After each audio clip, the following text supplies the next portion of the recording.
meeting of the Development Control Committee, including those viewers watching on webcast and I do believe on YouTube. Before I go home, could I wish you all a very happy new year, and let's hope the last one. Okay. There's somebody on the line. Can we switch with mics off, please? Right. As this is a virtual meeting, please can I remind members present and everyone watching that there may be unforeseen technical difficulties that may prevent the system working effectively. However, we will aim to keep any such difficulties to a minimum to ensure the meeting continues in an open and transparent manner. Members, please ensure that your microphones are muted during the meeting and only switched on when you are speaking. After each item's been presented, please could I ask you to indicate whether you wish to speak by raising your virtual hand. Please lower it once you have finished speaking. If you need to leave the meeting for any reason and intend not to return to the meeting, then please type in exit in the chat facility. At the end of the debate, voting will be by roll call, where the legal officers will call out each member's name in turn and you should respond for, against or abstain. I now turn to the agenda. Apologies for absence as none received. Disclosure of interests. Has any members any interest they have to disclose in the meeting in relation to matters under consideration on the agenda? I take that as no. Item number 3, are the minutes of the meeting on the 9th of December 2020 agreed? I'll take silence as agreed. Agreed and move those, Chair. Item 4, update sheet. The update sheet will be considered as part of the agenda report. Item number 5, White Moss landfill site, Skelmersdale. Jonathan to present. Okay, thank you, Chair. I'll just wait for the PowerPoint to load up.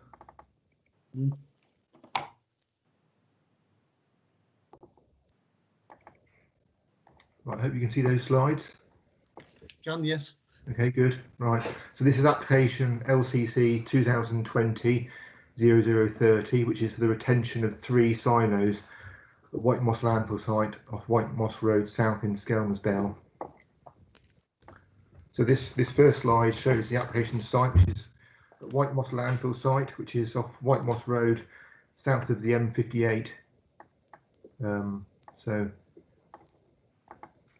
this is the M58 here, and the red line here is the boundary of White Moss landfill site. So you can see here that the White Moss is a long-established landfill site which provides for the disposal of hazardous waste and benefits from the development consent order, which was issued in 2015 for a major extension of the site. So this is the red line here is the boundary of the development consent order here. So this is a closer view. Once again, the blue line is the development consent order boundary that was issued by the Secretary of State in 2015, and the silos, which is subject of this application, are located here, which is quite close to the site entrance off White Moss Road south here.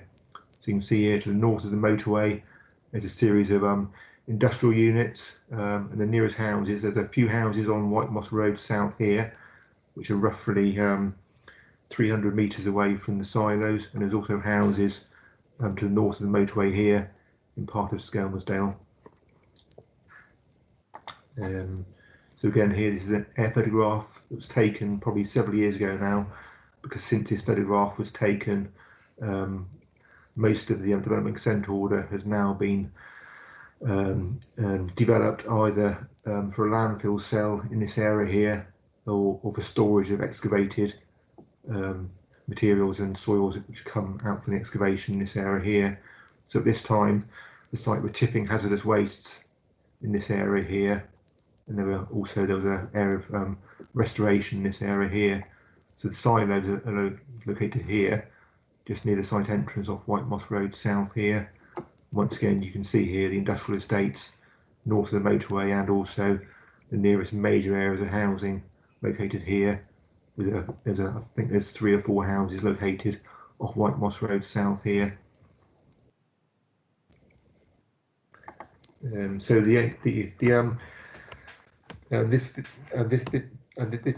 is the retention of 3 silos which are used for the transfer and storage of waste. One of the main types of waste that's on this site is ash or dust that arises from waste incineration plants, and this is hazardous waste due to its chemistry, mainly heavy metal content.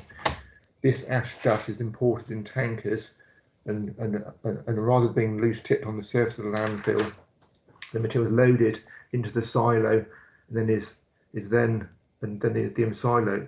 the contents of the silo are loaded into large sacks and are transported to the landfill site itself.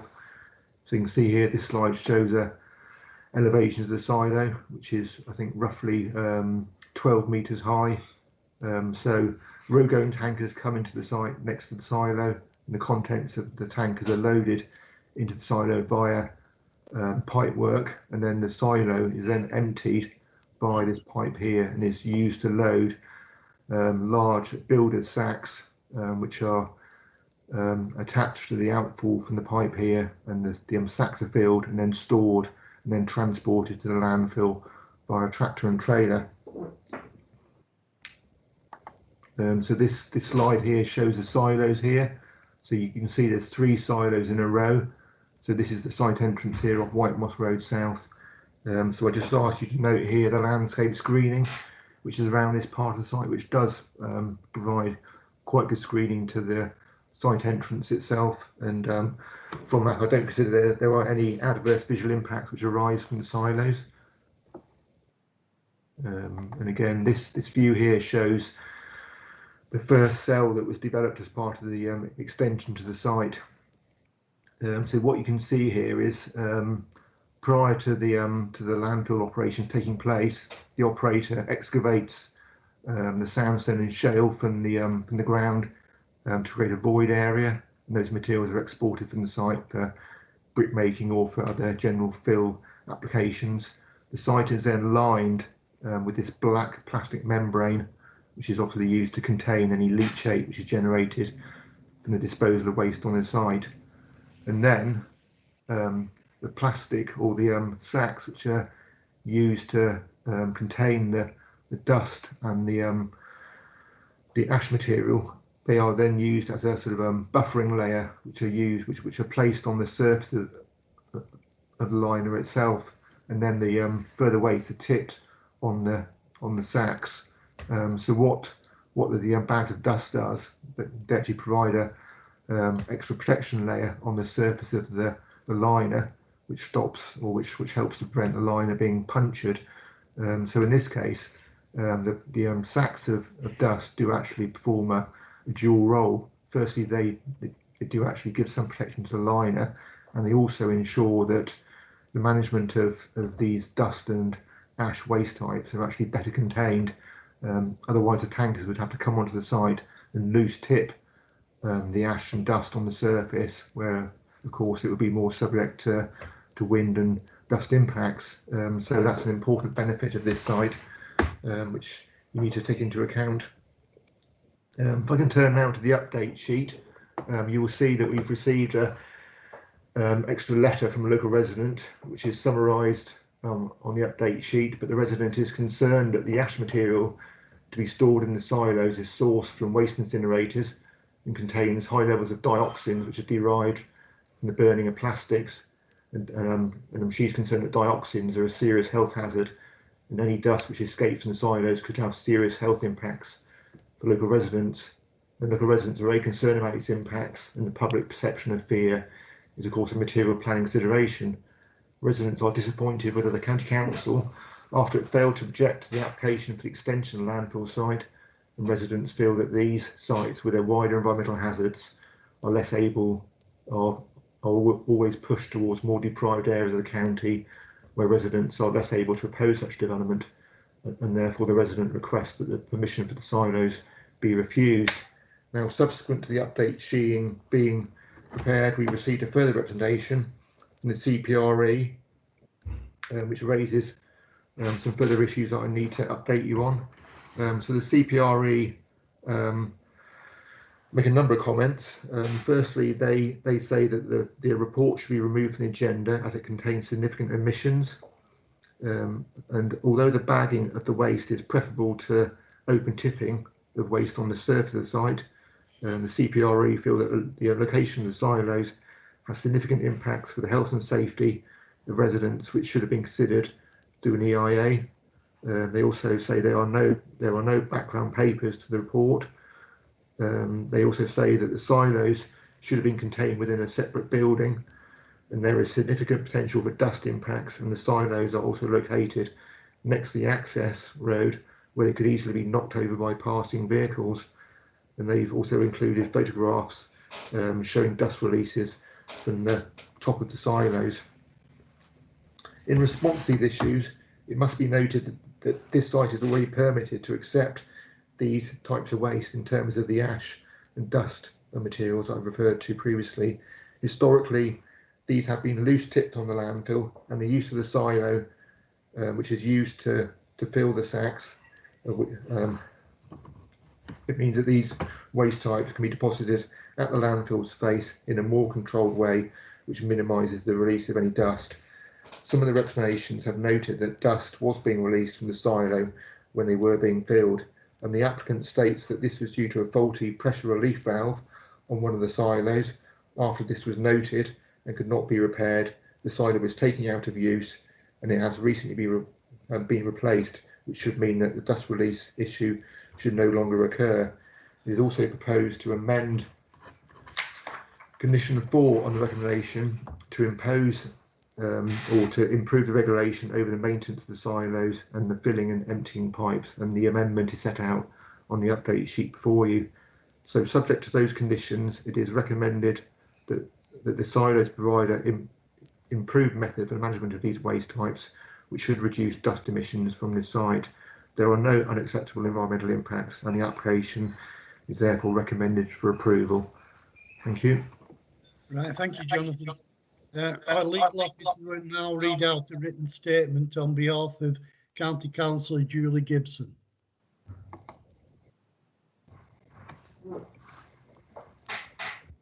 Thank you, Chair. Can everyone hear me? Yes. Yeah. So the statement is from County Councillor Julie Gibson. Request: I would like to ask the committee to defer the application and conduct a site visit.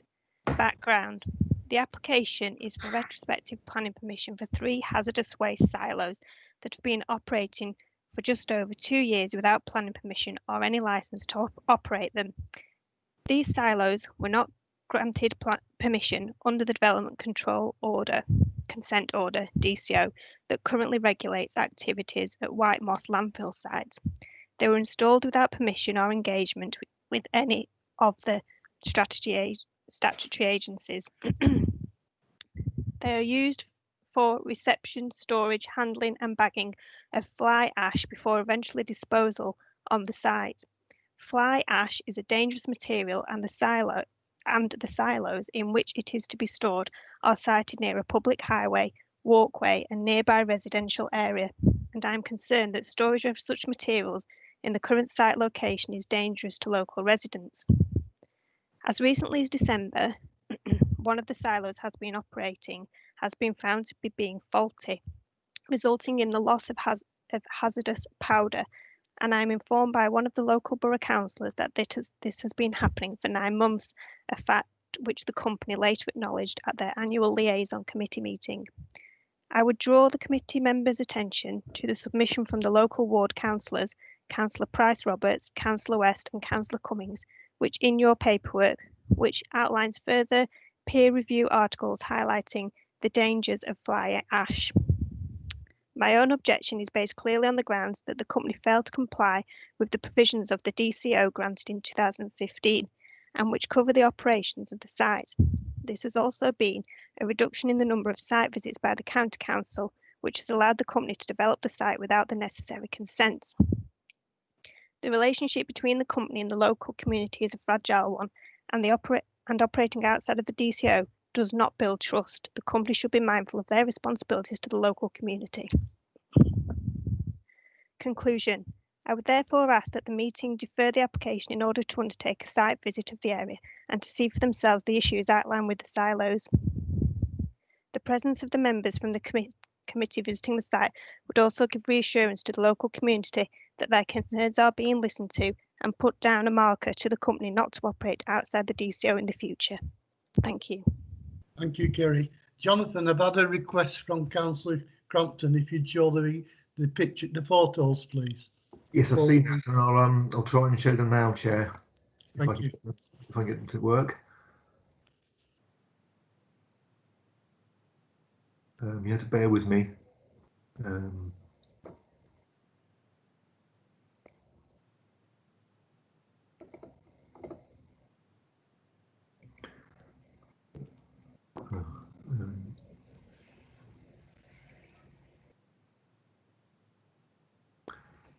thought I had them loaded up separately, but I can't actually find them currently. Sorry, Chair, can we just clarify which photographs we're talking about?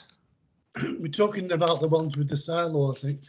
I have a copy of the pictures in the agenda with the photographs of the site and that. Yeah, yeah. So the ones that the ones that are part of the report. I don't know whether Councillor Crompton has them pictures or not. Councillor Crompton, have you got the pictures the photos on your agenda? Chair, Jonathan mentioned some photos of the silos, the dust from the silos, but we never saw that. I have not any photos of it. Yes, what Councillor Crompton is referring to, I think, is the letter from the CPRE that came in yesterday, and that includes some photographs showing the dust emissions from the site. So that's what he's referring to, I think, and that was the picture I was trying to show, but I can't find it at the moment. If it assists, Jonathan, I've got that picture up. Do you want me to present it? If you could do, that'd be useful, please. Yeah. Yeah. Just so if you just stop presenting, here we go. Can you see my screen now? Yes. Yeah. So there should be three silos. Jonathan will be able to explain what the picture shows.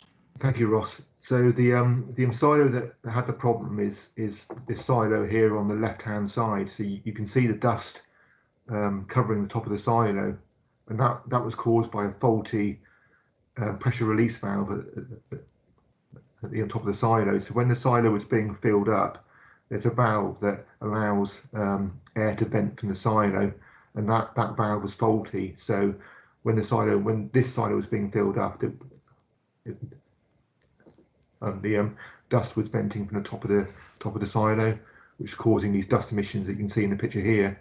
Now that fault took place during the first lockdown in spring 2020, which meant that the company couldn't source the spare parts to allow that silo to be repaired. And once that happened and they couldn't repair the fault, the silo was taken out of use to stop those dust impacts from happening. Now they did do a repair on it, I think, following the lockdown finishing, but for some reason the fault still couldn't be repaired properly. So I understand now this whole silo has been replaced, so that problem shouldn't occur. You'll see from the photographs here that the problem doesn't seem to be occurring on the other two silos, so there's no issue with the design of the silos per se. It was just a fault on the first left-hand silo here. So it does appear to me that these silos can operate satisfactorily without dust issues occurring, and you'll see that we're proposing a extra strengthening of condition 4 to ensure that we have the controls on this development to ensure that dust impacts don't occur. So with those conditions, we do think that the dust impacts are acceptable. Right, thank you, Jonathan. Before I ask the officers to come in, I think I'll need the planning officers and the legal officers to come in, because Councillor Gibson has said that she wants to ask the committee for a site visit. This can't be done because it could be against government regulations. So there is no way that we could legally do a site visit, but I'll fetch the officers in now to comment on Councillor Gibson's concerns and on the possibility of a site visit. Okay, thank you. Yeah, thank you, Barry. Yeah, so members will recall we did a site visit under previous COVID restrictions at Parbold, which was against officer advice. We advised not to do that site visit at the time. Nevertheless, we did put a protocol in place to try and manage social distancing and other things. I have to say, unfortunately, that despite that protocol being in place, there were several departures from that protocol. We witnessed and observed interactions which were not COVID secure. I can detail those if you like, but without going into the detail, I cannot support a site visit. I am not prepared to put my site and my officers and the members at risk. I don't believe it can be carried out in a secure way, and I will not be supporting a site visit on this occasion. Thank you, Chair. Yeah, I fully agree with that. Right, I'm fetching in Councillor Rigby.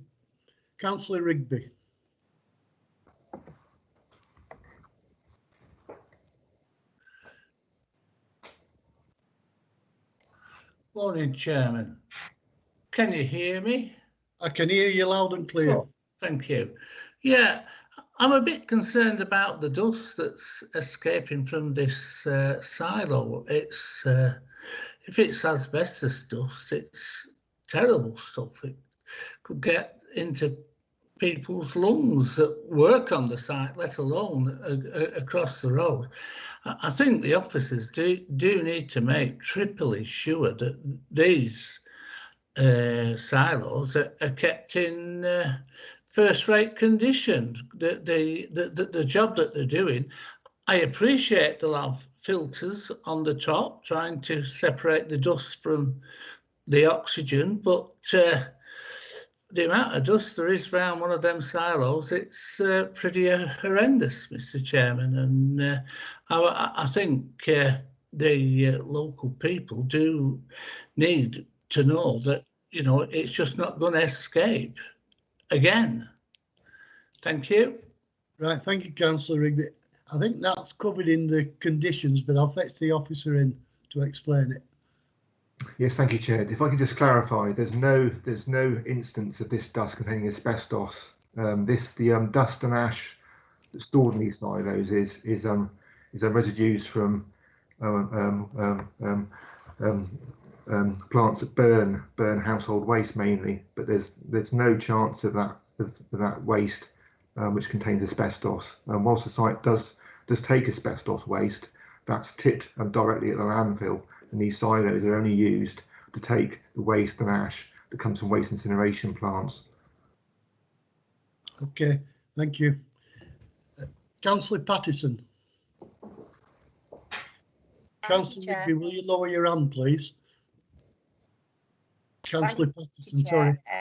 Yeah, can I just ask Jonathan, because on that picture, is it dust or is it smoke? Because if you look at the oh, it's still there, went off.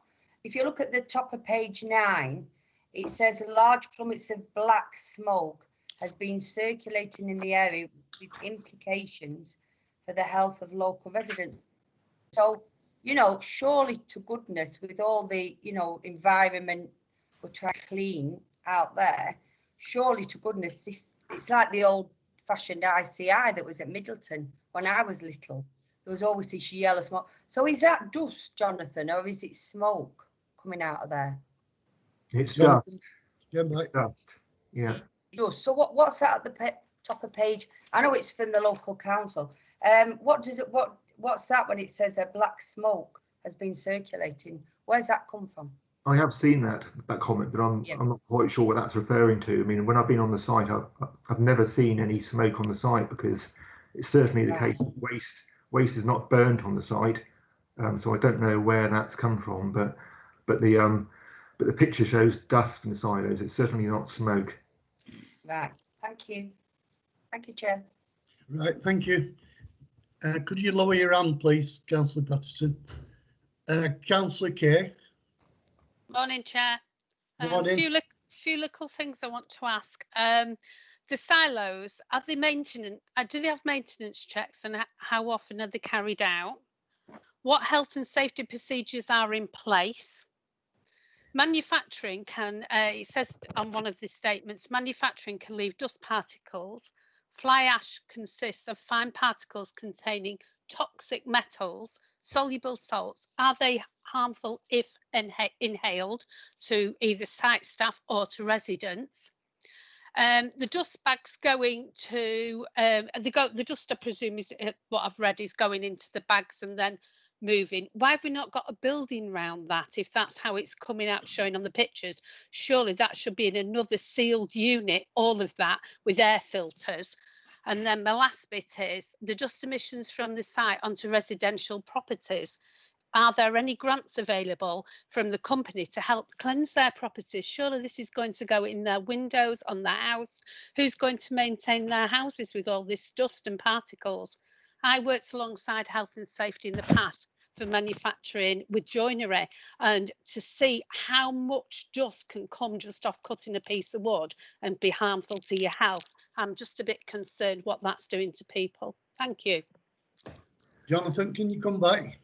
Okay, you've raised quite a few points there, but firstly, in terms of the maintenance of the silos, you'll note from the report there is condition 4, which is designed to ensure that all the silos and the pipe work which is linked with those silos is regularly maintained, and that's to ensure that there's no dust leakage when these silos are being filled and when they're being emptied.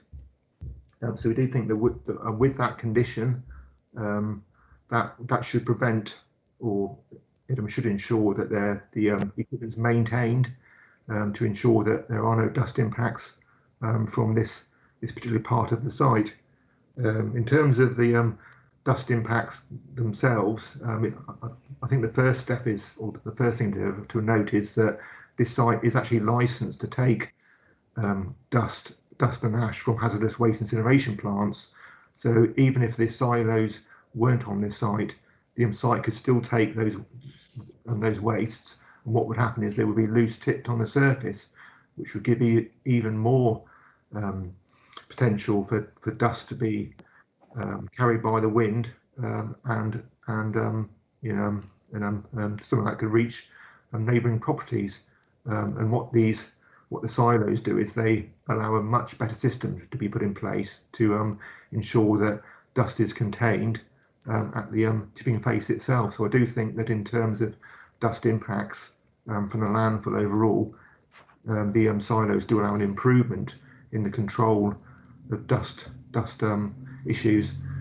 In terms of your comment about the silos in a building, that's a matter that's been raised by various representations, but the silos, if properly maintained, should allow dust to be properly encapsulated, and there should be no reason why a building's needed, because the silos are fully sealed, and as long as the pipe work is maintained and fully sealed, there should be no dust releases from the silos anyway. So I'm not sure a building is really necessary to control dust from this development. Thank you, Jonathan. Councillor Foxcroft.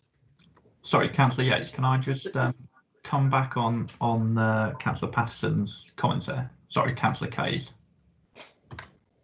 Right, yes. Is that okay? Sorry. Just in terms of the dust as well, we've also got to remember that the National Planning Policy framework is quite clear that we should be taking decisions not to sort of control procedures or processes where those processes will be subject to separate controls. And obviously in this case, if there were issues with the emission of dust, then that would be controlled through the EA permit anyway, if there was any polluting issue. Right, thank you. I'll fetch Councillor Foxcroft now then. Thank you very much, Chair. Based upon the report that's been presented this morning and the officer's written report, which I've taken considerable amount of time to go through and look at, I think this is an improvement from being able to just open tip the waste, and certainly a step forwards for us to be able to control the emissions of the dust in the area and control the amount of dust that might get away from this site, which we have to remember is already able to accept the dust and could just start tipping it without the use of these silos. Therefore, on the balance of everything that's been discussed, I'd like to propose accepting the officer's recommendation and approving this application this morning. Right, thank you, Councillor Foxcroft. Councillor Crompton. Yeah, thank you, Chair. I tend to agree with Councillor Rigby actually about it is a hazardous dust. It says so in the advice report that we've got hazardous dust, and I think we should, somewhere else it said that we should provide migration measures to reduce dust impacts on, and I think that people are saying about enclosing these silos to stop what happened before happening again. And they said, we looked at that one before with a big dust cloud. What happens if all three of them had suddenly gone at once? It would have been catastrophic. So I do think there is some requirement for us to encapsulate with the building those silos one way or another as a double protection. So if somebody's moved that, I'm quite happy to second it. It's not been moved. It's not been moved, Councillor Crompton. If you look if you think about what was going on before, it was open where they tip the dust and then move it onto site. So you get to be loads of dust all over the place. The silos are meant to contain the dust and so that they can bag it and put it away and move it in a much safer way. But if you wish to propose that, I'll take it down as an amendment.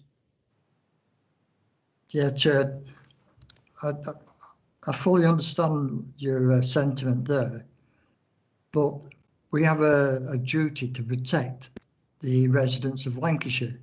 Yeah.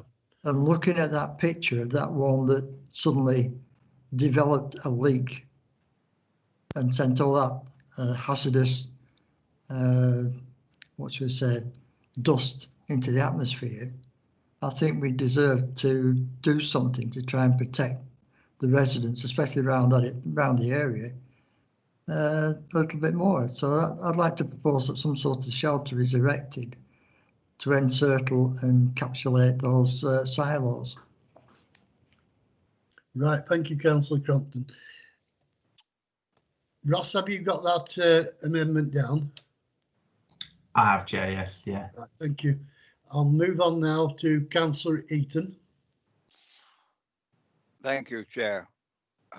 First of all, I'd like to support our officers stating that we do not have a site visit, as coronavirus now is just going more serious and a concern for everybody's at the county council, especially with the officers. But my concerns is about this dust, but subject to, I know it's already a recommendation for, we go with the officer's recommendation for approval, but if that's the case, and depending what other members have to say, I'd like a condition putting in that if there's a fault on any of these silos, that work ceases ASP until that is rectified, and then they're put back into normal function. Thank you. John, thank you. Jonathan, can you comment on that? Could that be added into the condition? Yes, Chair. I mean, I think condition 4 is designed to try and address those issues, because obviously on this site there has been a problem with one of the silos of the three overall having this fault, and that was due to not through poor maintenance but probably the silo being faulty in the first place. But we do feel as though condition 4 would be operative to ensure that the equipment is regularly inspected and maintained to ensure that those kind of dust impacts don't occur in future. It's quite clear from the photograph that the impacts only affected one of the silos, and the other two have worked perfectly satisfactorily. So there's no evidence that there's a fault in the silos design per se. It's just that single bit of equipment that had the fault, and I'm sure that if they are properly maintained, there's no reason to say why that should reoccur in future. So I do feel that condition 4 will address the issues which have been raised by members. Right, thank you, Jonathan. Councillor Eaton, I can see you've still got your hand up. Yeah. Yeah. Are you happy with the officers? Yeah, just to follow on from that, Chair, I've got to say that the planning, it's already been moved. I'm happy to second this, subject to the following conditions, which is 1 to 4, and these are on pages 12 and 13. And I'm happy to second this recommendation. Right, thank you, Councillor Eaton. Sorry, Chair, can I just pick up on the dust point again? Yes. Sorry, just, I mean, it slightly picks up on Councillor Easton's comments, but it also picks up, I think, on Councillor Crompton's concerns. Obviously, condition 4 is that measures are taken to minimise the dust impact.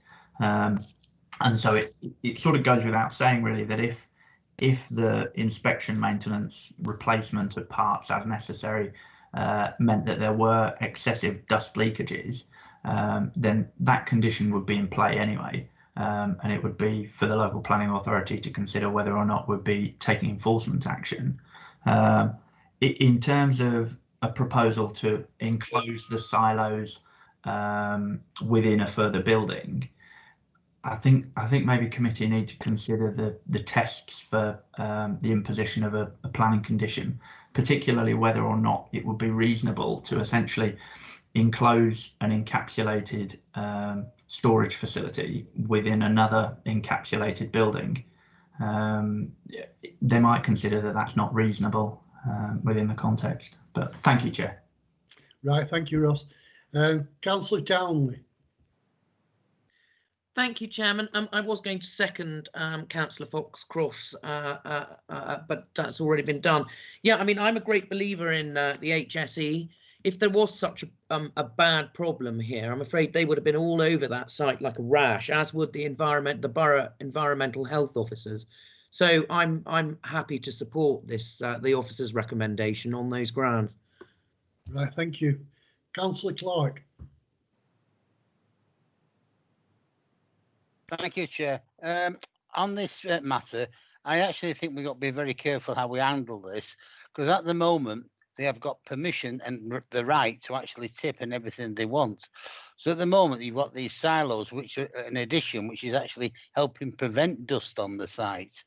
Now, if we actually go ahead and start putting a load of conditions in on this site, they may just say, well, blow it, we don't want these silos anymore. We'll just start tipping the ash as we want. So although I have got my concerns about the ash and the dust, I do feel that the conditions that we are imposing actually benefits the application and actually gives us a bit more control. So I will be supporting the officer's decision. Thank you. Thank you, Councillor Clark. Councillor Elliott. Thank you, Chairman. Try not to repeat what's been said. All this dust question, it's all about risk management, really, and we've discussed that at some length.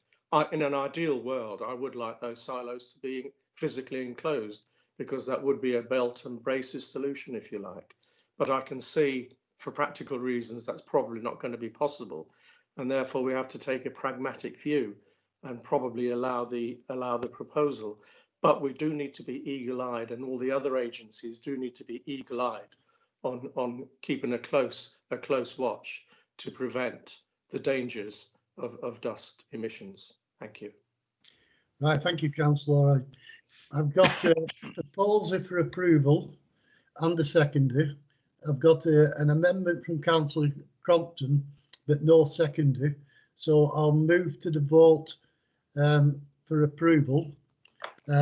will our officers will now read out everyone's name, and please could you respond in saying for, against or abstain. Thank you. Thank you, Chair. Can we just check quickly? I'm sure Councillor Ellard doesn't have any further comments, but his hand's still raised. So I just want to check. Apologies. That's perfect. Yeah. Thank you. Yeah, so as you've said, Chair, this is a vote for the approval of the application as set out within the officer's report, subject to the amended condition as set out in the update sheet. The proposal was put forward by Councillor Foxcroft and has been seconded by Councillor Eaton. If I can start with you, Chair, if you could indicate whether you're for, against or abstained. For. And Councillor Clark.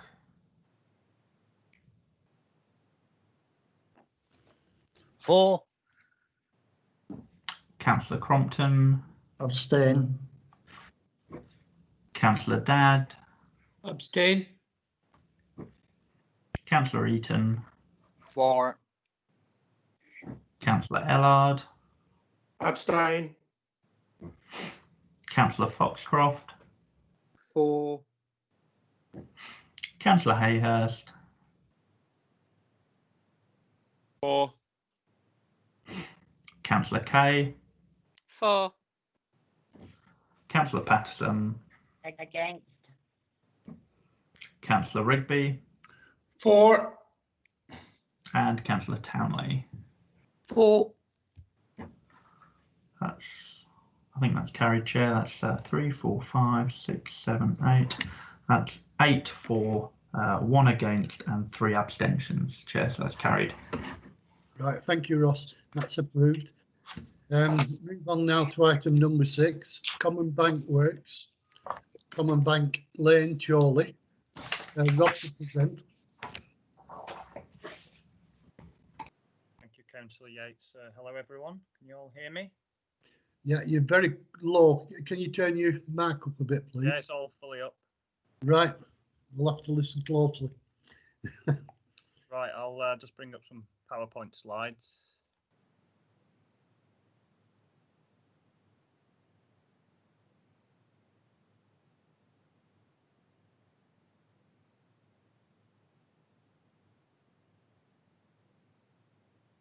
Hopefully you can all see the slides and hear me. Yes. Is that okay?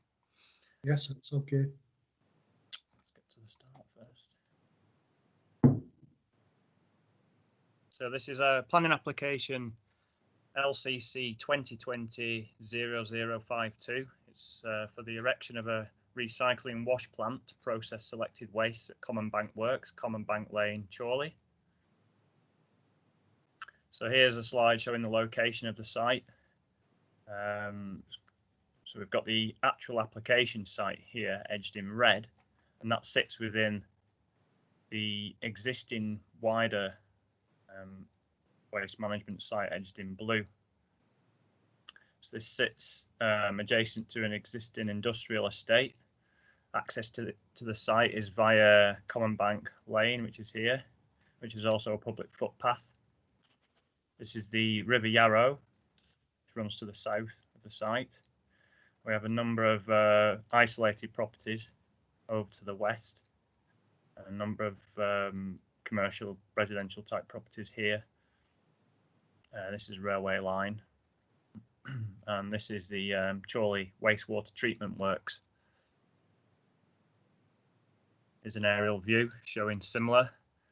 See the large area of the industrial estate.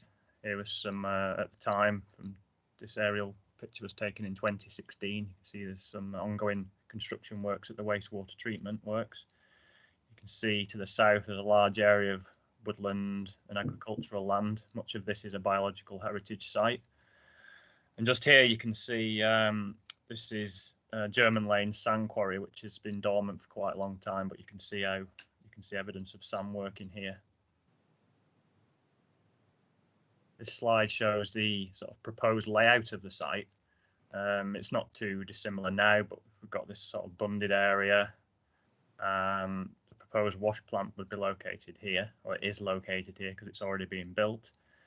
A couple of surface water ponds, And currently there's sort of large areas of existing inert waste stockpile, which would be reorganised if the proposal is accepted, and then would give the site more areas for storing different products.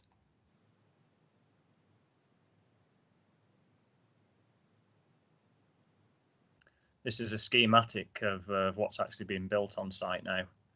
So that we've got filter press enclosure building, number of water tanks that work with the filter press, and then we've got a network of conveyor systems here which separate out and screen the product that's been filtered and cleaned to produce clean grades of different size aggregates. This is a photograph of the wash plant as built. This was taken a couple of weeks ago. You can see the schematic is what's being built. You've got this conveyor system. The largest part of the plant is the filter press enclosure up here. You can see this is part of the existing bund to the south, and some large stockpiles to the north of the site. These trees here are part of a existing biological heritage site with a large industrial estate behind. Again, another slide just showing the bund, river yarrows in this area. Just see the edge of the filter press enclosure. This is a view looking south from the bund. There's a residential property in the distance. There's one over this side. So this is again a large woodland area within Greenbelt, which forms the sort of the edge of the established industrial site. This is a view looking in from the site entrance. Again, this is existing stockpile.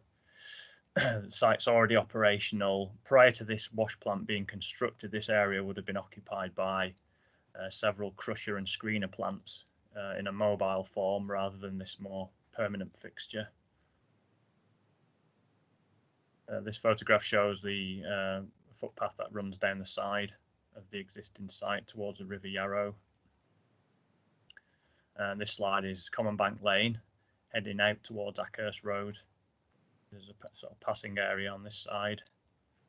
This is the actual applicant's other industrial yard area, which they use for haulage and plant. This is a view looking back down towards the site where the HGVs would pass. Note a couple of residential properties here. It's quite a narrow lane, but vehicles are already using this road. And this is the view of Common Bank Lane again. Ackhurst Road is at the top here. This only the first section is adopted highway. This is Lancashire County Council maintained road, the top section. I think it includes this here, but then further down past the houses towards the site is all privately maintained and owned by Chorley Council.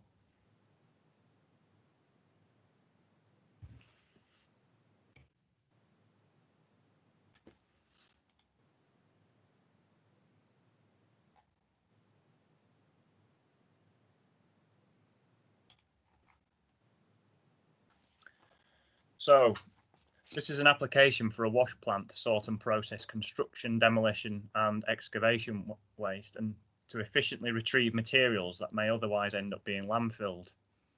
The plant will be located at an existing waste materials management facility on established general industrial land that currently has no planning controls. General activities and pollution controls are regulated through an environmental permit issued by the Environment Agency, but this does not control hours of working or the arrangement of activities on site. Given the activities that can take place under the existing authorised use for this site, the principle of the use of a wash plant is considered acceptable. It is unlikely there would be any unacceptable impact on local amenity, the highway network or the environment over and above the current situation and subject to the recommended conditions. Conditions relating to the control of hours of working, restrictions on site activities, and landscaping in relation to the wider site would provide significant planning gain as a benefit of planning permission. So overall, it is considered that subject to conditions, development complies with the policies of the development plan and the policies of the National Planning Policy Framework and should be supported. Now we also have an update sheet, which you should have seen additional comments from a local resident. And we've also received a late additional submission from Charnock Richard Parish Council. They'd already made representations and objected to the proposal. It was too late for the update sheet, so I'll just read a quick summary of those here. They wish to stress to the Planning Committee that their objections remain very strong and the applicant has continued with the development on site without planning permission. The Parish Council also point out the lack of bunding on site that will continue to have a significant impact on noise pollution, and the proximity of the site to publicly accessible land and footpaths, which presents a significant health and safety issue for members of the public. There is also floodlighting on the site. There is no mention of floodlighting, neither temporary nor fixed in the application, and this is having an adverse impact on the surrounding area. And just in response to the additional information on the update sheet and these Charnock Richard comments. So the noise assessment first submitted with the planning application made an incorrect assumption there was a 10-metre high bund at the perimeter of the wider existing site. The applicant subsequently submitted a revised noise assessment with noise predictions adjusted to account for the lower bund and to reflect what was on site. And the details of the bunds are included in the report. The application does not include a 10-metre high permanent bund. This would be development requiring separate planning permission. The wash plant has been installed with light fittings and the applicant has been using as part of construction working. However, the planning report makes it clear that no permanent lighting has been proposed as part of the application, and a condition is recommended to ensure that lighting is not permitted on the wash plant. Should permission be granted, the light fittings will have to be taken down. The planning report already sets out the relevant planning history at the site and refers to the current B2 general industrial use. It is correct that surrounding woodland is greenbelt, but this has no bearing on the designation of the site. The wider site already operates as a waste management facility and can be seen and heard by users of the local footpath network. Heavy goods vehicles already travel along Common Bank Lane, which also serves as a public footpath. I think we've got a couple of written speeches, which I think legal officers are going to read through. Thank you. Right, thank you, Rob.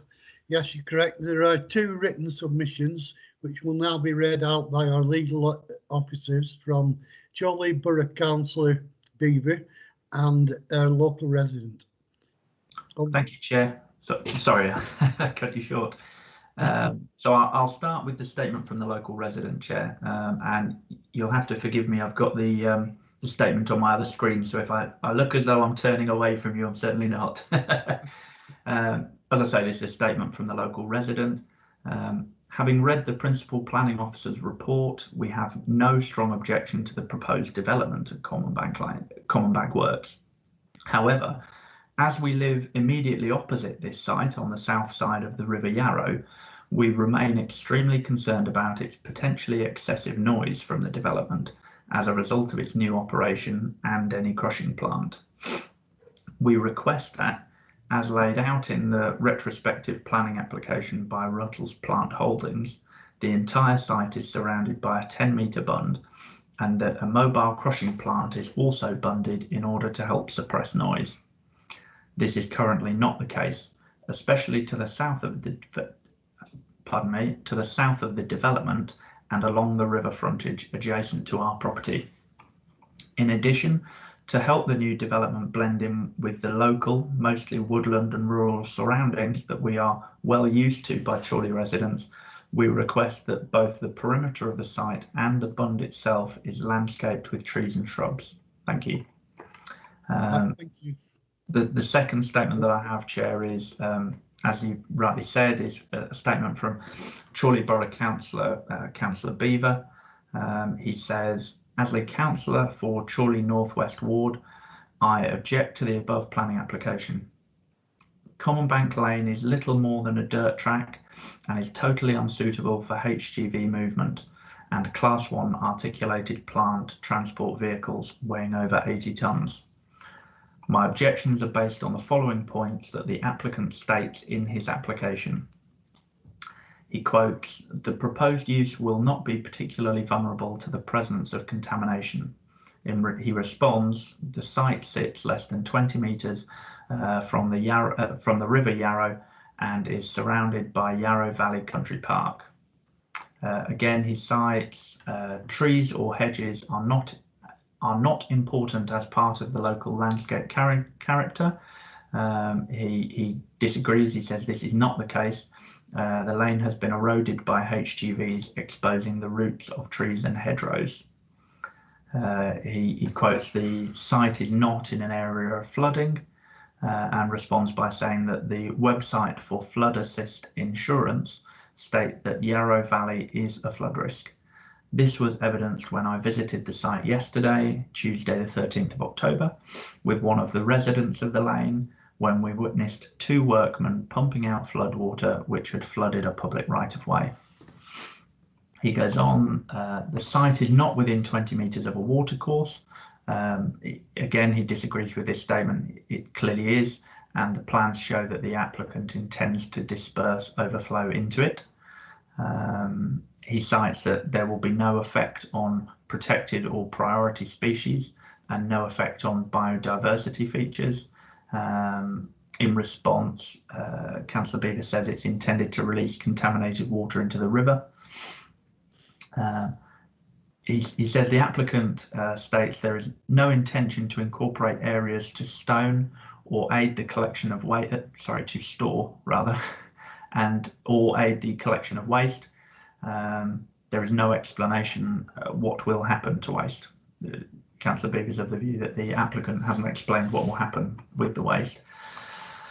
I'm nearly getting to the end, Chair. There is no proposal to carry out industrial or commercial activities and processes. And Councillor Beaver responds by saying that the application is to build a recycling wash plant to process selected waste on an industrial scale. He cites the site cannot be seen from a public footpath, bridleway or public land, and responds by saying that the site is clearly visible to the public as it is situated within Yarrow Valley Country Park and surrounded by public rights-of-way and a bridle path. I therefore request the Planning Committee refuse the application on the grounds that the site will 1. Contaminate the surrounding area and pollute the watercourse, 2. Damage Common Bank Lane, the trees and the hedges, 3. Flood public rights-of-way and bridle paths, 4. Is within 20 metres of the River Yarrow, 5. Is detrimental to priority species and biodiversity features, and 6. Does not propose to store or collect recyclable waste. Should members consider passing the proposal, may I suggest that they attend a site visit to see at first hand the negative impact this proposal has on the surrounding country park, for which sturdy footwear is required. Thank you, Chair. Right, thank you, Ross. Do officers want to respond? I'll start with the comments from the local resident.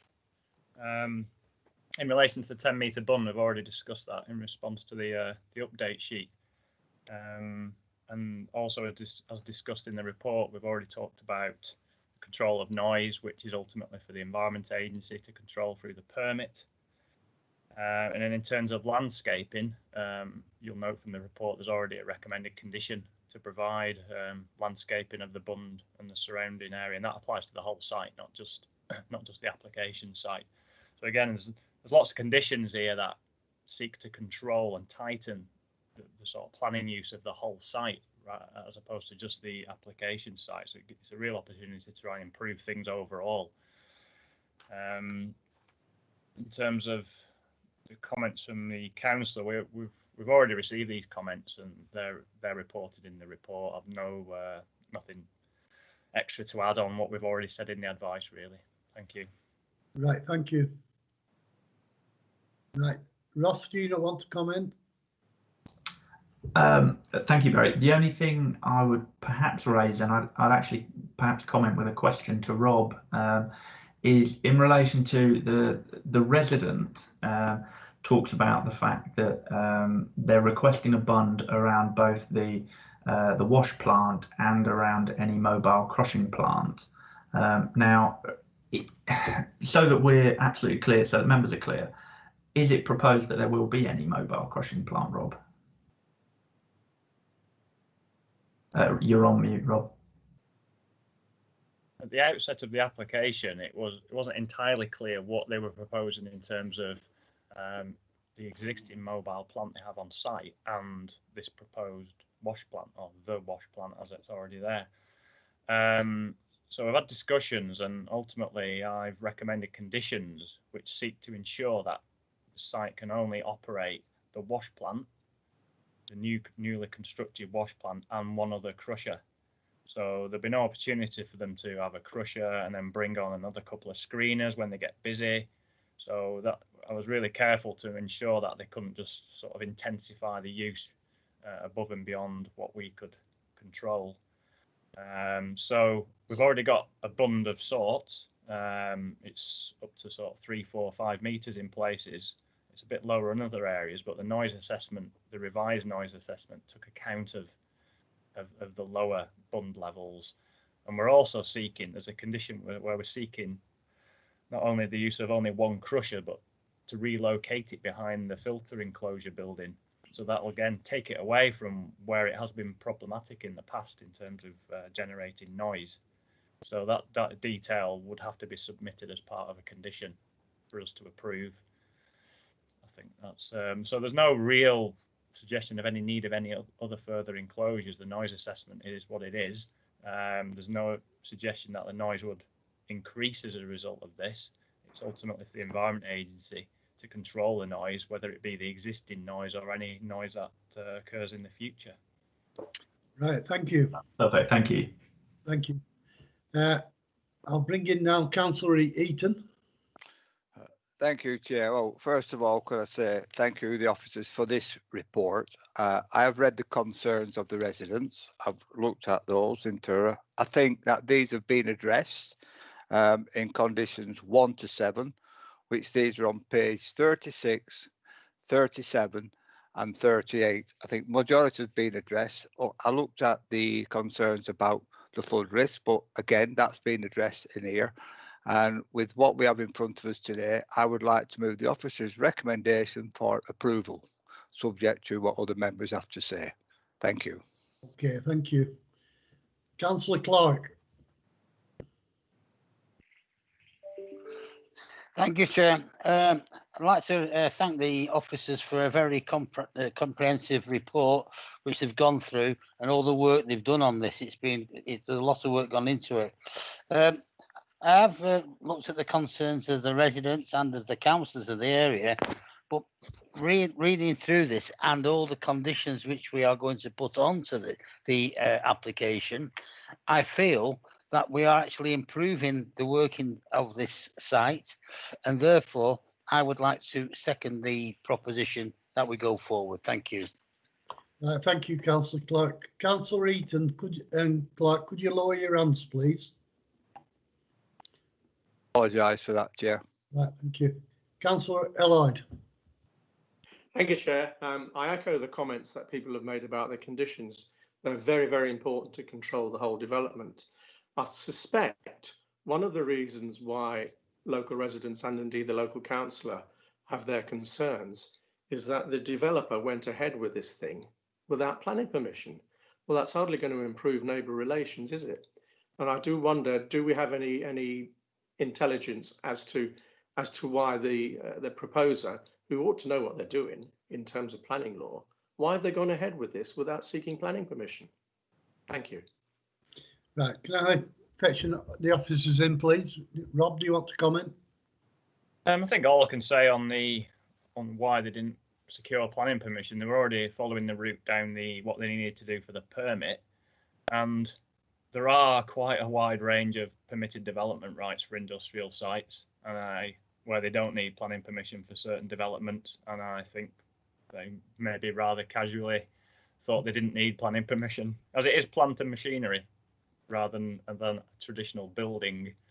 So anything beyond that, I can't really comment. Okay, thanks.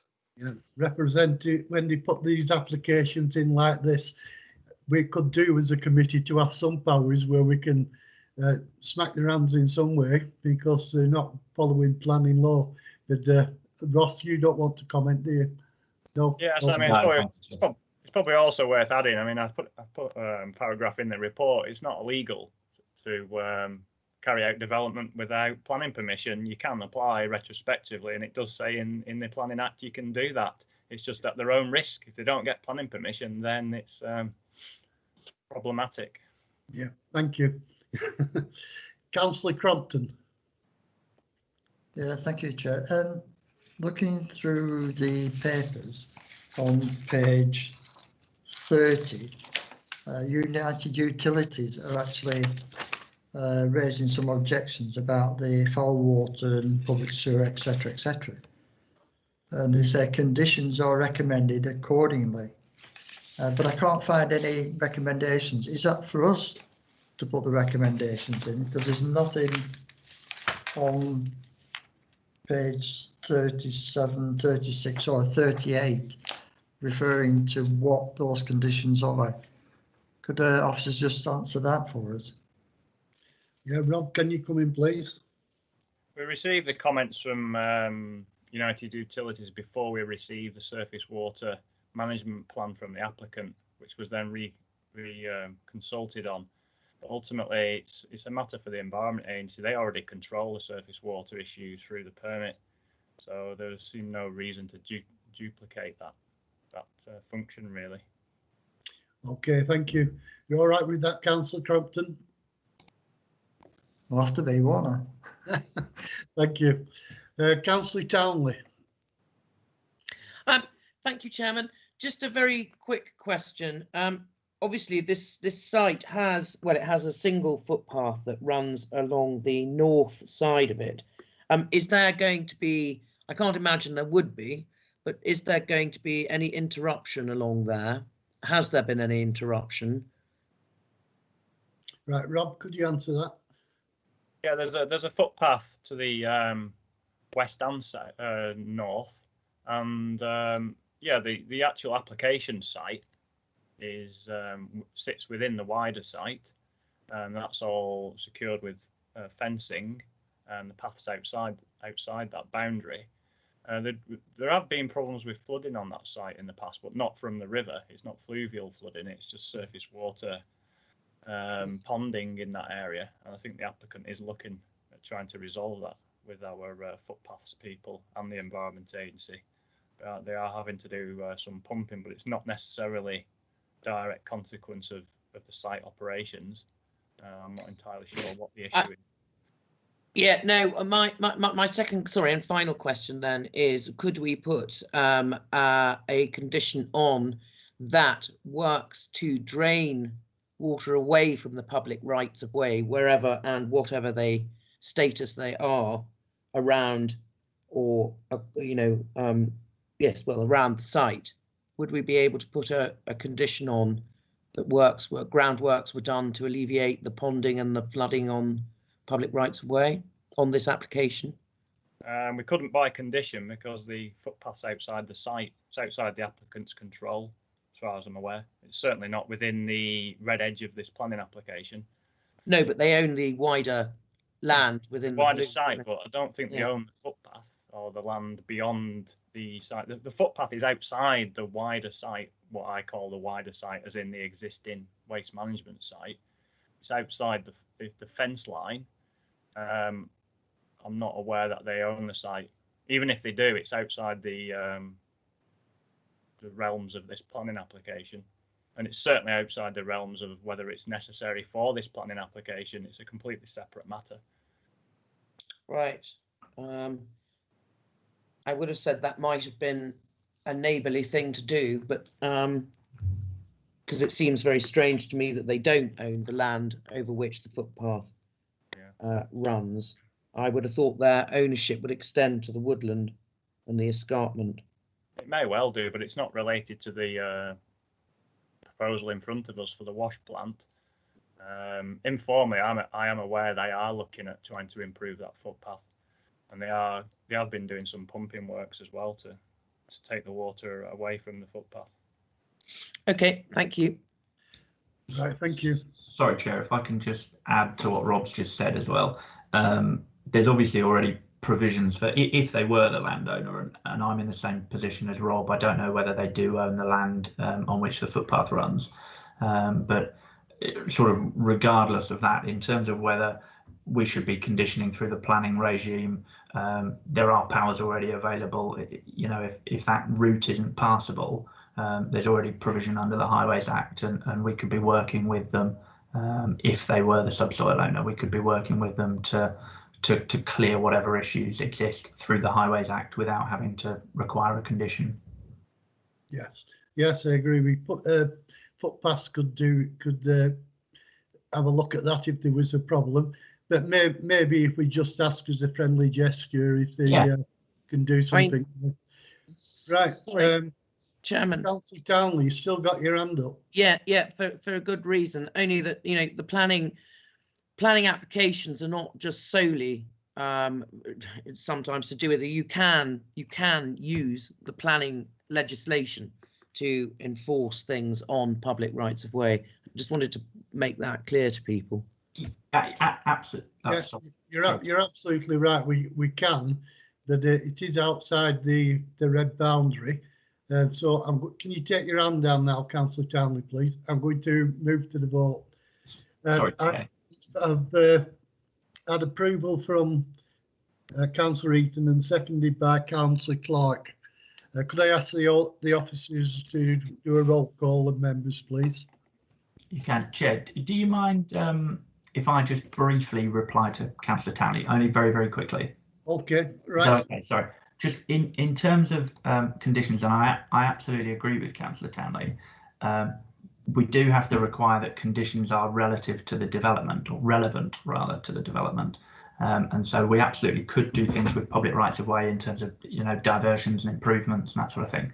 But where this sits slightly further away from the wash plant, I think that's where Rob and I would be concerned that it would be sort of too remote. But we're in agreement otherwise. Sorry. So turning to the vote, Chair, you're absolutely right. Councillor Eaton moved for approval as set out by the officer as recommended.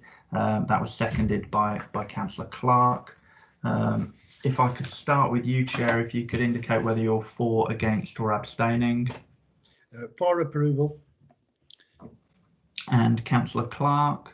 For. Councillor Crompton. For. Councillor Dadd. For. Councillor Eaton. For. Councillor Ellard. For. Councillor Foxcroft. Are you there, Councillor Foxcroft? I'll come back to you, sir. Councillor Hayhurst. For.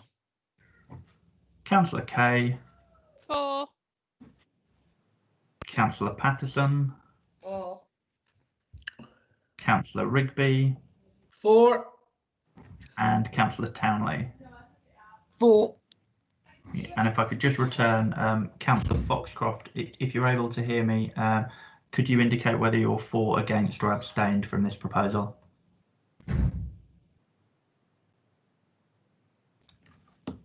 Sounds like possibly Councillor Foxcroft is struggling. Okay, in which case, Chair, there were 11 votes for anyway, so the motion is carried. If Councillor Foxcroft can't hear me, he wouldn't have swayed the vote anyway. Okay, right, thank you. I'll move on to item 8, Unit 2122, Roman Way, Longridge Road. Jonathan to present. Well, before you do, Jonathan, could I ask one of the officers to see if they can contact Councillor Foxcroft, because if he's not taking part in this application, he won't be able to vote at the end of it. Okay, thank you.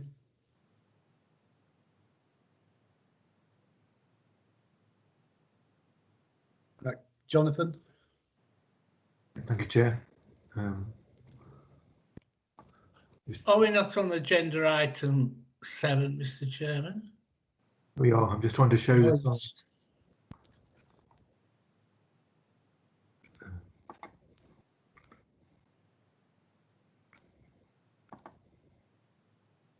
Just bear with me. I'm just. Yeah, okay.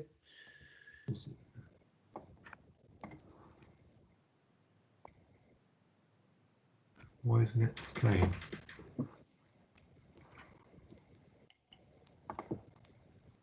All right. That should be better now, hopefully. Can you see that slide? I can, yes.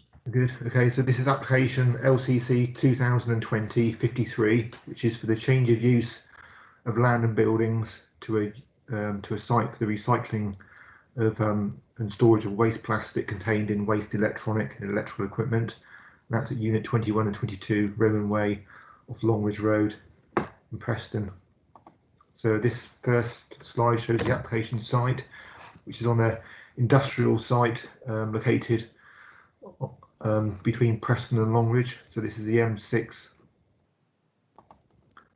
The M6 here, Preston's here, and this is Grimsby here. So this is Longridge Road here, and this is the Roman Way Industrial Estate here, of which this is one unit within that general industrial estate. So you can see here the nearest properties are located off Longridge Road here, but the surrounding uses are all industrial uses, either on the Red Scar Industrial Estate or on the rough A1 to the north there. So this photograph just shows the application site, which is, you can see here, is a building and attached yard that has a long-standing sort of general industrial use, and you can see there the character of the surrounding uses, which are all sort of storage and distribution or light industrial uses. It's worth pointing out at this stage, you'll see from the report that there is some comments in that have been received in relation to the past use of this site for storage of waste plastics, which have been derived from household waste. This use has now ceased, but until I think early this year, the yard area was used for the storage of those materials, which is what was giving rise to the environmental impacts which have been noted in some of the comments from adjacent users of the adjacent units in terms of odours and flies. But as I say, those uses have now ceased. So this is the view from the front of the site. So you can see there that it's a normal sort of industrial unit, which is commonly found in this part of Lancashire. Again, this is the yard area at the back, which is formerly used for storage activities, but it forms part of the units at this site. And what the applicant proposes to do is to install some equipment in these buildings behind the yard here. And again, this is the view from the entrance off Roman Way, showing the yard area and the buildings. So you'll see from the report that this proposal is to change the use of the unit to a site for the processing of waste plastics, which arise from waste electronic and electronic equipment, and a waste of these types from before 2009 contains fire retardants, which are hazardous, and therefore any waste plastic which contains these materials has to be incinerated rather than being sent to a recycling plant. As the pre and post 2009 waste is often mixed, this means that all such waste plastic has to be burnt in a plant. And what the applicant wishes to do is to install a plant, which I think the next slide shows, which will sort pre and post 2009 plastic waste by a mixture of flotation and centrifuge processes, which will allow increased recycling rates for these types of waste plastic. So you can see here this slide, this is the building here, and this is the plant which the applicant wishes to install to allow for the sorting of pre and post 2009 waste plastics. There must be a difference in the density of those plastics, which this plant would allow those plastics to be distinguished and therefore separated out, so the pre-2009 waste plastics can continue to be incinerated because they contain hazardous materials, but the ones which are manufactured post-2009 which are free of those materials, can continue on a recycling route, therefore allowing the rates of recycling for those materials to be increased. So you can see here that the plant is completely contained in the building. There's storage bays here for sorted and raw materials. And the yard area wouldn't be used at all for any storage purposes. So the impacts of this plant will be well contained within the building, and it should have a much more limited impact on the surrounding units in the area. So you will note from the report that this site does have a existing established use for industrial uses, and whilst this development would generate some HGV traffic, it would not be dissimilar to those which have been linked with this site in the past, and therefore there's no highway issues which occur. So subject to the conditions, it is therefore considered that the planning permission should be granted. Thank you. Right, thank you, Jonathan. Can I bring in Councillor Elliott, please? Thank you very much, Chairman. This is a fairly straightforward application, I believe, but there is just one correction to the paperwork, if I may. On page 2 of the document, page 56, top of the page, description and location of the site.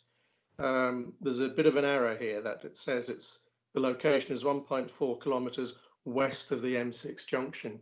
It's actually 1.4 kilometres east of the M6 junction.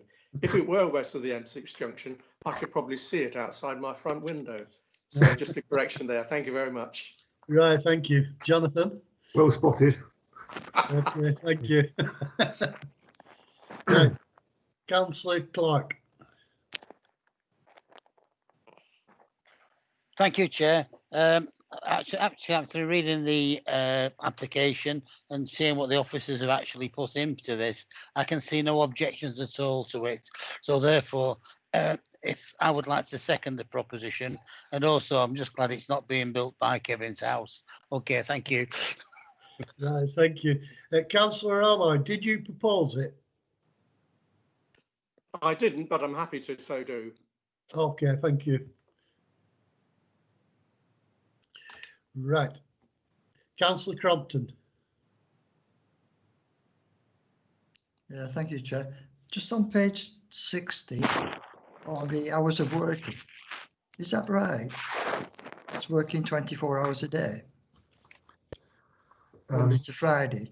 It says right, no actually. waste processing activities shall take place outside the hours of 00.00 to 23:59 hours, Monday to Friday, and 00.00 to 1800 hours Saturdays. Is that right? Yes, it is. Yes, that's right. But those hours are only for the plant in the building. So the plant will run continuously within those hours. But the hours you can see for the waste being delivered to the site and the waste being taken away, they're conditioned separately. So the hours for those are shorter than the hours for the working of the plant itself. So we do think that, given the location of this site, and given that the plant is all within the building, those long hours are acceptable and wouldn't give rise to any noise impacts to the nearest houses. Right. Okay, Councillor Crompton. Yeah, well, nobody else has objected to it, have they, in the objections? No. Okay. Right, thank you. I've got a proposal from Councillor Elliott and seconded from Councillor Clark for approval. Could we go to the roll call, please, for voting? Thank you, Chair. Yes, as you say, a combination of Councillor Ellard and Clark proposal and second. The proposal is to approve as recommended by the officer and as set out in the report. If I could start with you again, Chair, if you could indicate whether you're for, against or abstained. For approval. And Councillor Clark. For. And Councillor Crompton. For. Councillor Dadd. For. Councillor Eaton. For. Councillor Ellard. For. Councillor Foxcroft. For. Councillor Hayhurst. For. Councillor Kay. For. Patterson, 4, Councillor Rigby, 4, and Councillor Townley. 4. Unanimous, Chair. Right, thank you. Carried. Right, thank you. Item number 8, Tower House, Stockgate Lane, Simmons Wood. Jonathan to present.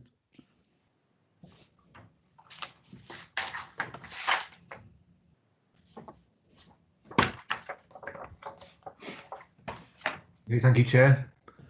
Yes. To wait for this. Right, hopefully you can see that slide. Yes, we can. Thank you. Yeah. So this is application LCC 2020-62, which is for the erection of a new wash plant facility for processing of reclaimed aggregates, and that's at a site called Tower House on the Simmerswood Industrial Estate off Stockgate Lane near Kirby on the border of Merseyside and Lancashire. So this is a view of the site here, which is a area we've dealt with many times before in the past at this committee. So the applicant currently has a large-scale waste transfer station where he imports skip waste and also waste from demolition of industrial sites and other developments, and then he imports that waste and recycles it to provide a range of recycled aggregate materials. So the applicant's waste transfer site is the land edge there in blue, and the proposed wash plant is the area edged red here, which is a similar plant to the one that we dealt with earlier at Commonbank Lane in Chorley. So you can see here on the plan there's the remaining areas of the here, which is a very large scale industrial estate which comprises a number of different waste processings, scrap and general haulage and container storage uses. And the site's accessed off Stockgate Lane here and then down these roads here to reach the major road network here, with the nearest houses on Sidings Lane here to the north.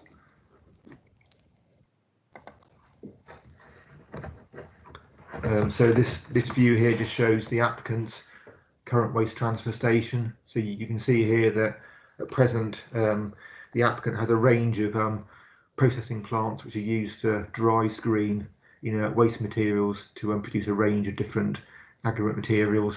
There's also a large building here that's used for sorting of skip waste.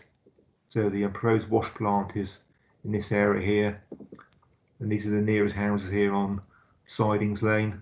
This land here is all in the green belt, but you can see here this is the other parts of the industrial estate here used for container storage and other waste and timber storage uses. So the access road comes along here, there, and then up here onto Stockgate Lane there. So there's quite a long length of surfaced access road between the applicant's site and the public highway. This is a more detailed view. So the applicant for this site has recently acquired this area here. So this is the applicant's sort of long-standing site here, and this site edged blue was previously owned by a different company, but the applicant has recently acquired this land and he wants to incorporate this area within his wider site. So you can see here this is the wash plant proposed location here, and you can see here at this stage there was various bits of mobile plant that were being used to process inert waste materials, and it's the applicant's intention that they will be at least partly replaced by the wash plant to produce a much wider or a much higher quality of end product. The issue with the dry screening process is that when you process demolition waste, it often contains large amounts of plaster and concrete dust, which when you dry screen, those materials aren't removed from the waste material. So when you process the waste products, they often contain large amounts of fine material, but the wash plant would allow those fine materials to be removed, which would give a much higher quality range of products, which could be used for a much wider range of construction products. You see here, this is the railway line along the southern boundary here, and then there's some landscape screen mounds here, which are sort of very long standing, and they do provide quite good screening to this site from the views to the north. This slide here shows the proposed wash plant in a plan view. So the proposed wash plant will be approximately 100 metres by about 80 metres wide, and it's very similar to the one at proposed Common Bank Lane in Chorley. So there'll be a feed hopper at this end where they would feed in the raw materials that would then pass through a series of screens and washing processes to remove the fine material from the waste product. And then that will be screened to provide different grades of final product, and then the washing water then passes through a fines press, and that removes the fines from the wash water to leave a soil replacement, so clay material that can be used for other uses or it can be landfilled. And then there's some wash water tanks here which are used for the storage of the washing water. And again here, this is the elevations of the wash plant. So you can see here the highest part of the plant is the fines press, which I think is roughly 15 meters high. So the plant will be located on a brand new concrete base. So this will be 15 meters from the base to the top of the fines press. Most of the plant is lower. That's around 11 meters high to the top of these conveyors. So this is a view looking southwards, where the wash plant will be. So this plant, or these buildings and structures here, will be removed, and the wash plant will be in this area here. So you can see here some of the stockpiles of waste material that the applicant currently has on there, and which are processed through mobile plant, but that will be replaced by the proposed wash plant. And again, this is a view looking east across the wider site area. So you can see here again bits of mobile plant which are used currently, and there's piles of inert waste here. And this is the applicant's current site, which again you can see there's quite large stockpiles here of inert waste that are passed through these items of mobile plant to produce a range of different materials. If I can turn now to the update sheet, you will see we've had some further comments. Firstly, from West Lancashire Borough Council Environmental Health Officer, who raises no objection to the application in principle, and she concludes that the noise from the new plant will be below the background noise and would not noticeably increase the current noise levels in the nearest properties, and therefore there's no objection on noise or air quality pollution grounds. And also we have some comments from United Utilities, the water undertaker. And you can see that they've commented on the fact that the site immediately overlies a sandstone strata that forms an aquifer which is abstracted at depth of public water supply from a nearby borehole, and they're concerned that the information shows that there is little impermeable cover across the site which would protect the underlying aquifer from contamination, and therefore there may be a direct pathway from contaminants which might pollute the public water supply. And what they're asking for is for the applicant to follow best practice in the storage of fuels and oils, and also to ensure that all storage facilities such as tanks and lagoons are properly sealed to ensure there's no risk of any leakage from the site which might contaminate the public water supply. And they are asking for 4 conditions to be imposed to ensure their requirements are met. But you'll see below our advice in relation to their comments, which is firstly that the wash plant is sited on a new concrete hard standing, which will be a sealed system. All water which drains off the plant, including that captured from stockpiles of wash aggregates, will be reclaimed and recirculated within the system. The washing water will be held in sealed steel tanks. So if I just go back to the plan view here, you'll see here, so the whole of the red area here will be a concrete base, and that will be graded to ensure that it drains to a central point. So all the water that runs off the plant and off the stockpiles will be recycled and reclaimed through the system, and that should ensure that there's no discharge of any any contaminated water to the underlying aquifer. And the wash water is held in these tanks here, which are steel tanks, which once again they shouldn't provide for any leakage, and they all are also sited on the concrete hard standing. It's also important to note the existing situation where crushing and screening takes place in the open without any form of hard standing. So therefore, this proposal does offer some improvement on the current situation. The plant is powered by electricity, so therefore there should be no oils or fuels which are stored on this site which could leak and therefore contaminate the water supply.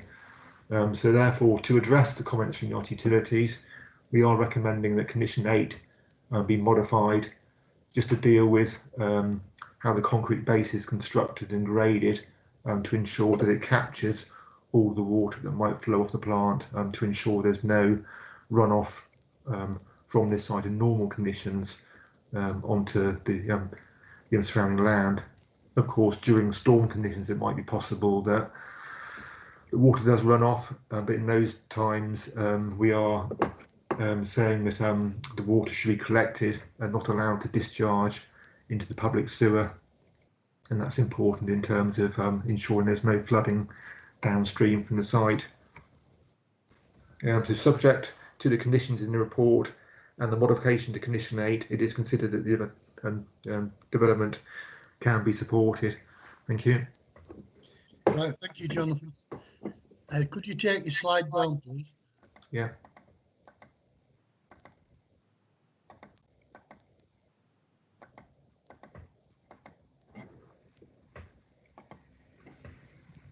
Right, I can see that I fetched it into committee.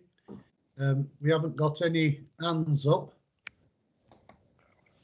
Councillor Clark.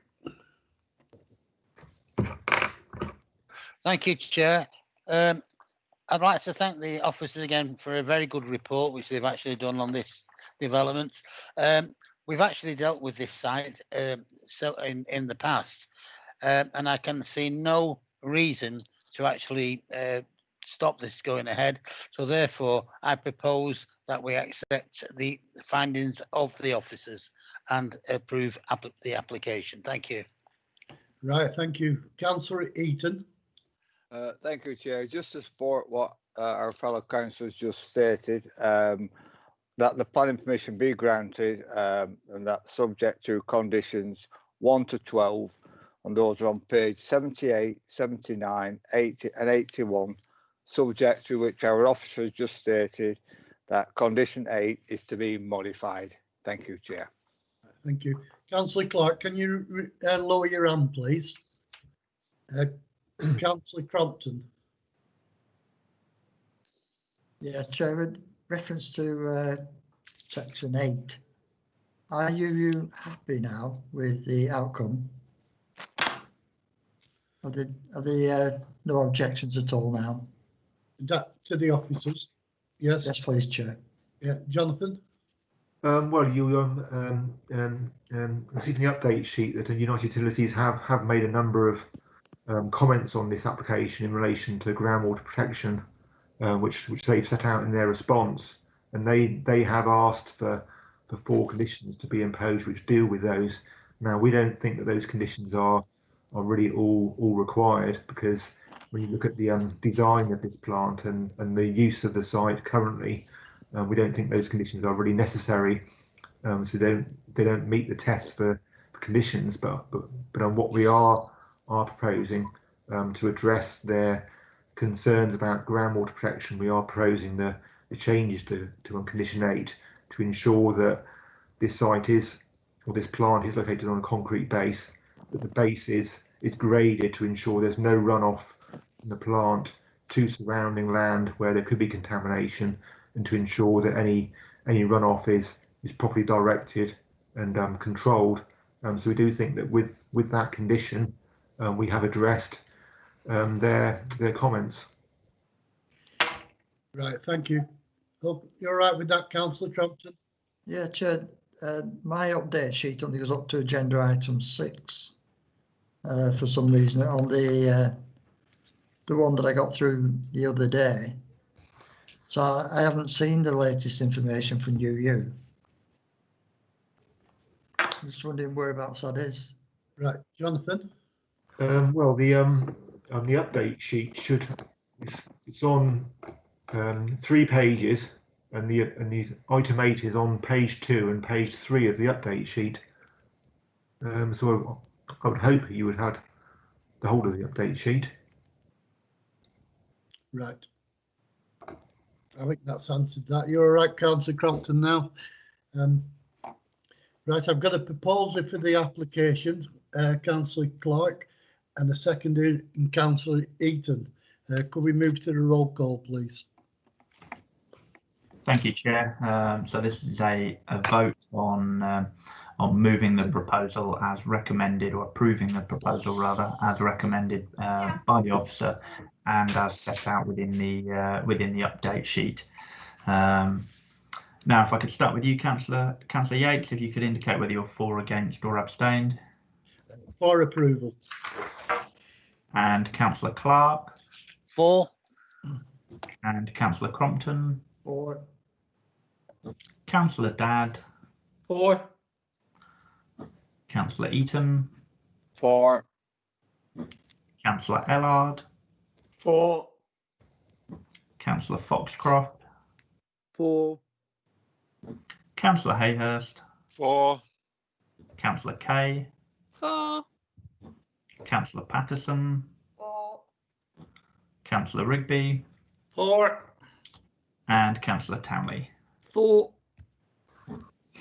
That's another unanimous vote, Chair, so that's carried. Right, thank you, Ross. Move on now to item 9, Aslington High School. Jonathan to present.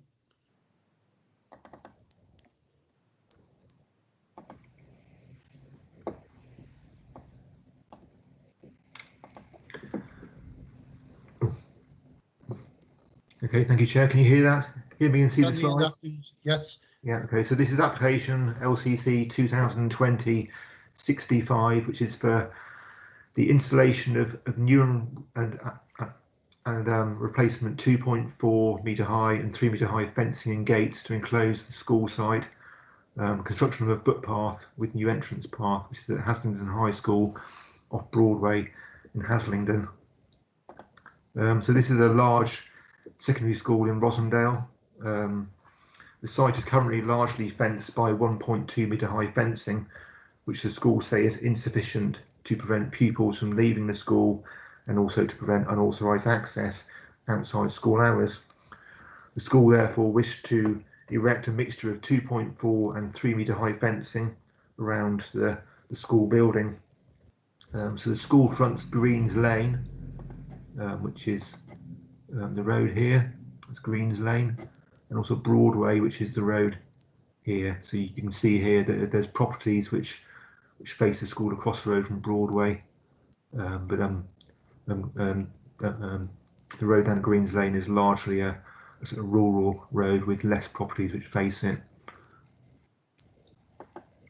So again, here this is an air photograph. So these are the school buildings here, Broadway to the north here, and then Greens Lane to the south here, with the areas of new fencing shown in red here to the north and south of the school.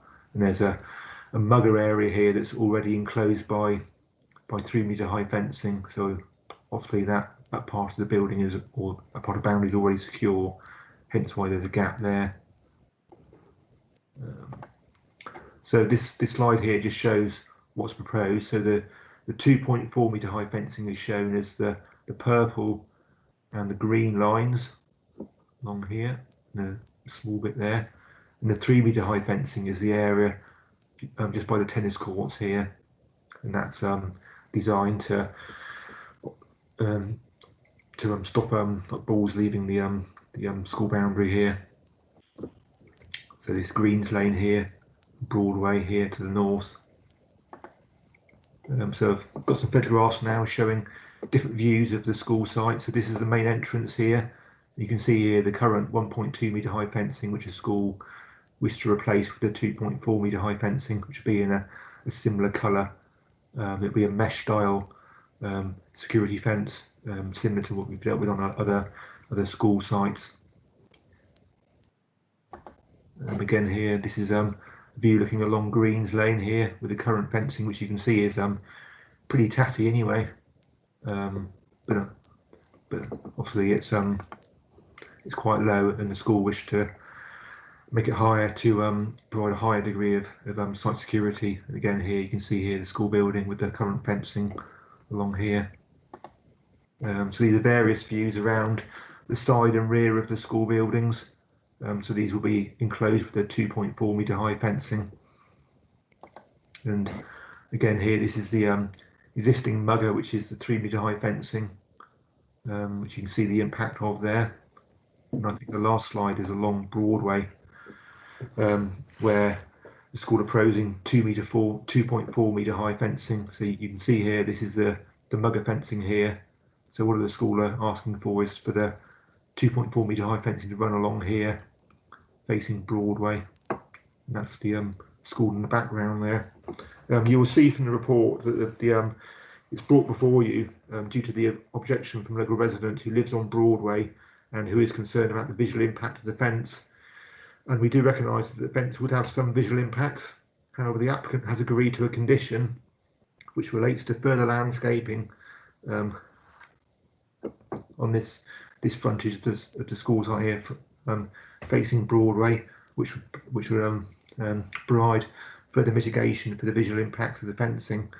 So you can see here that on part of Broadway that there is a hedge here already, but further along here, just to the right of photograph, that fence finishes. And what we're proposing is that the condition requires these gaps to be filled in, and also for the hedge to be continued along the full boundary Broadway, which should provide some mitigation for the visual impacts of the fence from these views. And therefore, with that condition, we do consider the developments acceptable. Thank you. Right, thank you, Jonathan. Councillor Kay. Thank you, Chair. I'd like to move this to approval. More than happy with the fencing, and it is greatly needed within the area, and the new fencing that now goes up is a lot better than what was previously there. Thank you. Right, thank you. Councillor Clark. Thank you, Chair. It's a sad situation when we've started to put big fences up to prevent people not just getting into school, but even leaving schools. But on the whole, obviously, it's something which we need, and I second the proposition. Right, thank you, Councillor Clark. Councillor Eaton. It's okay, Chair. Things have been approved now, and I'm happy with this. Thank you. Right, thank you. Councillor Clark, can you take your hand down, please? Right, I have a proposal from Councillor Kay and a seconder from Councillor Clark. Can I move to the roll call for the vote, please? Thank you, Chair. So yes, as you pointed out, we've got a proposer and a seconder for the approval of this application as set out within the officer's report and subject to the conditions therein. If I can start with you, Chair, if you could indicate whether you are for, against or abstain from the proposal. For approval. And Councillor Clark. For. Councillor Crompton. For. Councillor Dadd. For. Councillor Eaton. For. Councillor Ellard. For. Councillor Foxcroft. For. Councillor Hayhurst. For. Councillor Kay. For. Councillor Patterson. For. Councillor Rigby. For. And Councillor Townley. For. Right, thank you. Again, Chair, carried unanimously. Right, thank you. Item number 10, delegated decisions. I'll take silence. Could you note that, please? I'll take silence as noted. Item 11, urgent business. There is no urgent business. Item number 12, date of next virtual meeting will be on Wednesday, the 3rd of March at 10:30. Could I ask all members and officers just to keep online, and but I'm going to close the meeting now. Okay, thank you. Right, is the meeting closed now, Kath? For webcast. Paul, yeah, I'll just have to ask Paul, the webcaster, just to give me the thumbs up, hands up if it's finished. It might just be, it just might be finalising something. Can we just give him a minute? Right.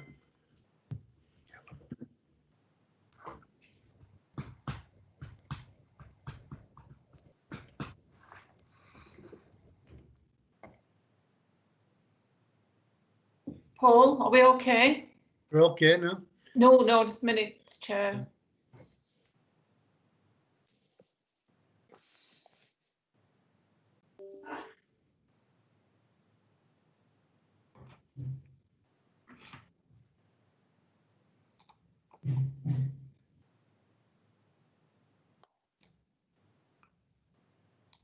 So I'll just speak. Joanne, could you just ring Paul and just see if we're okay? Thank you.